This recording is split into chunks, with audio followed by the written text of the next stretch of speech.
Здравствуйте, добро пожаловать на канал Safe Life.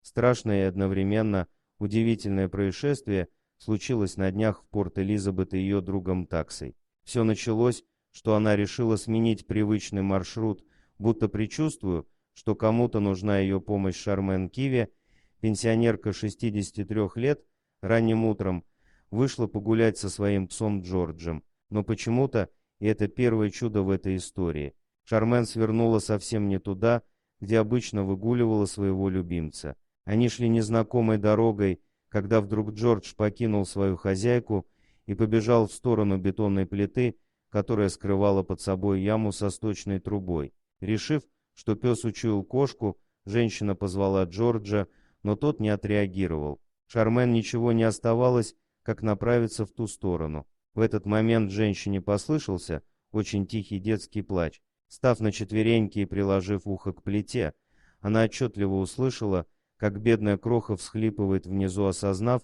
что самостоятельно тяжелую преграду и не сдвинуть, женщина бросилась на дорогу останавливать проезжающие машины. «Наверное, многие водители решили, что я сумасшедшая, кидаюсь под колеса», — говорит Шармен. Наконец остановилась одна машина, за рулем сидел Корнивилл Джен. Он был тоже не молод, 60 лет, но вдвоем с Шармен они смогли отодвинуть бетонную плиту с помощью железного лома, который нашелся в багажнике авто. Поистине, это было геройское утро, сделанное пожилыми людьми. Сотни красных муравьев ползали вокруг, но ни один не тронул ребенка. Заглянув в яму, Киви едва не упала в обморок от ужаса. Там, под землей, на почти 2-метровой глубине лежал абсолютно голый младенец.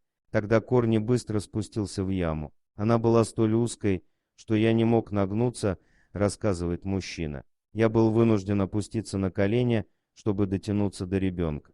Как только я сделал это, то почувствовал, как по мне ползут муравьи. Это было страшно. Младенец лежал среди целой колонии красных муравьев, которые, как известно, кусают очень больно.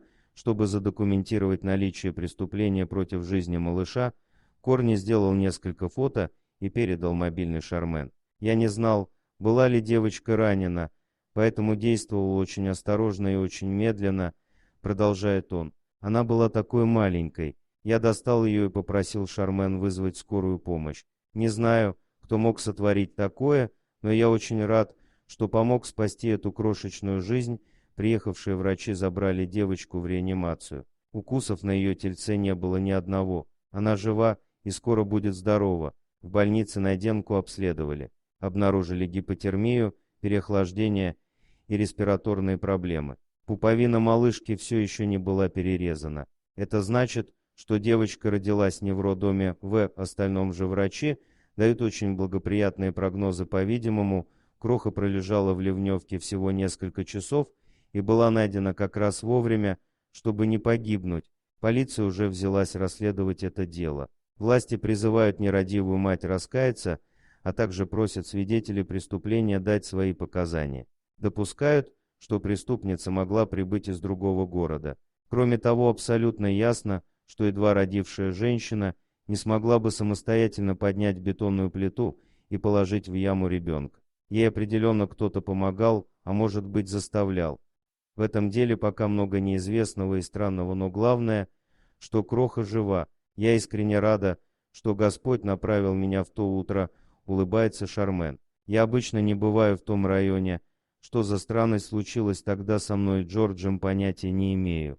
Это чудо, иначе не назовешь. Когда я прижала к себе маленькое тельце, обернув его в кофту, то поняла, что у провидения есть свой план относительно этого ребенка.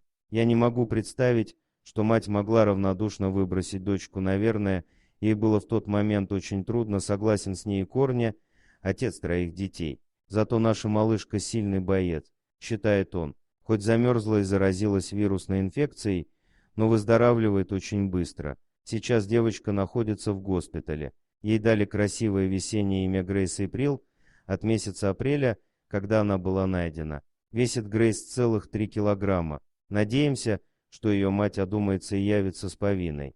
Тогда, может быть, в будущем у нее будет шанс принять участие в воспитании своей дочери. А если нет, то пусть высшие силы пошлют настрадавшейся малютке самую хорошую семью. Спасибо за просмотр, подписывайтесь на канал, где вы найдете еще много интересного, а также ставьте лайки и пишите комментарии, что думаете по поводу этой истории.